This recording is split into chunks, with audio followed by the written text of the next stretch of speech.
Our next hero is Jennifer Leanna. She was nominated. It says she is an absolutely incredible human being. They had sent a shout out for her with her peers the other day, but they say she has truly been above and beyond to try and get these patients treatment during this time. If a family cancels a week of sessions, she will call them back and ask them to keep at least a few of the sessions to avoid regression. She works most weekends. She's always a top person, and her passion for this field and this company. So welcome, card hero Jennifer Leanna, who's joining us from Stanton. Yes. Hi. Good evening. Hi. Well, it's evening here. We're in Michigan. It's like almost dinner time. Wow. So Jennifer, how are you? Tell us how your life has changed and all the wonderful things you're doing right now to help. Looks like you're also at home, which is good. I am at home. My regional person is Nanette, and she's just as like strong as I am, or any of the leaders that we have here at Card. And she doesn't think that it's a great idea that my desk is right next to my bed. The other day I explained to her that like, this is my dream life. I roll out of bed and I sit in my Card desk, and then I work until I'm tired at the end of the night, like 11 o'clock. And then I roll back into bed. And she told me people aren't supposed to do that. This is how I'm coping. This is awesome. This is my dream life, to be able to like work every waking moment and then like go to bed and be right back at the office. I can help more people that way. You're amazing.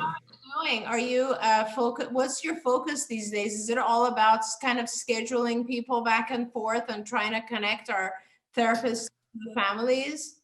My biggest focus after week 1 was families. So the first week we did a lot of prep work. We did Zoom meetings with the staff at like 8 a.m. before they went to their 9 a.m. home sessions. The first day we'd switch to home sessions. We did toolkits for them with like cheap dollar store stuff, but life-saving things when they're in the homes.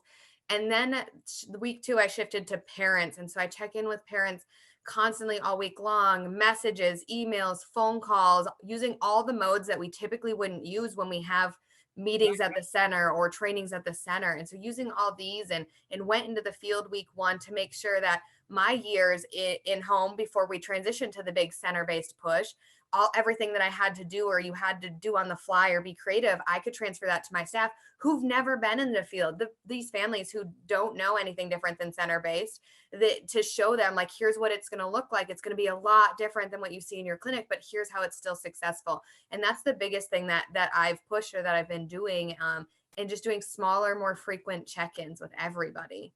That's amazing. And are you getting a lot of questions from parents who are concerned that their child might not be able to do telehealth or something like that? Or are the parents coming along pretty well with that? About half of our clients kept in home and are loving it. I had a parent send me a message that for the first time ever, her son feels included in the family. They had a bonfire. Meltdowns are gone. Both parents are learning things. And so that's the most impactful message that I get from the families who are keeping in home. But the problem that we have is access to telehealth. And so we live in one of the most impoverished counties in Michigan, and we are CMH and Medicaid funded. And so the access hasn't been there. And we pushed with some like John Galley, who's an amazing person who's really pushing to get everyone access right now. We pushed and pushed to finally last week get it approved to work with those individuals via telehealth. But we're still having access issues, and it's more rare that we find someone doesn't think their child will benefit. We've had one person out of 25 clients think that their child may not benefit from it. And when you say access issues, is it all about just their payer is not ready to pay, or is it because they don't have an iPad or something like that? It started with the payer. So a lot of our clients who have immune system or family members with immune system issues, they couldn't open their home to in-home. They just couldn't do it. And so then the access wasn't there for telehealth. So they just got me, but that was still good. They got me more often over the phone or whatever I could do. I was Lysoling materials and borrowing out materials and dropping them off on doorsteps. So it was zero contact. And then we got we got the option to do the telehealth. And so now it's just configuring devices and internet, which we're working on, and it's going to open up the door in the next coming weeks, or hopefully only next coming days. And then we won't have to do this for weeks and weeks and weeks, but everyone's finding ways. They're scraping together something. That's terrific. That's terrific. Wow. Well, Jennifer, we just thank you so much for all you have done. We just hear that you are amazing and that you have made such a tremendous difference. And it's obvious in everything that you've said that you are truly the embodiment of a card hero. Thank you so much for what you're doing. I know that you always work very hard, and I appreciate that, but I know that right now, I think your presence there is very calming, and a lot of the folks are feeling like they can keep going because of you. So thank you so much for everything you're doing. I hope you're doing okay personally as well, and you're coping, not too alone, or everything's going okay with you.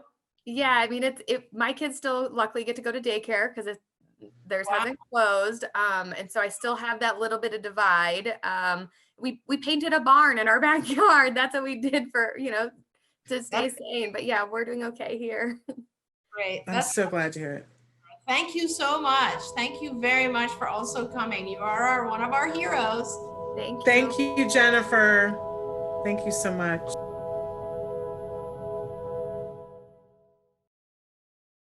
Hey, thanks for watching Autism Live. To subscribe, click here.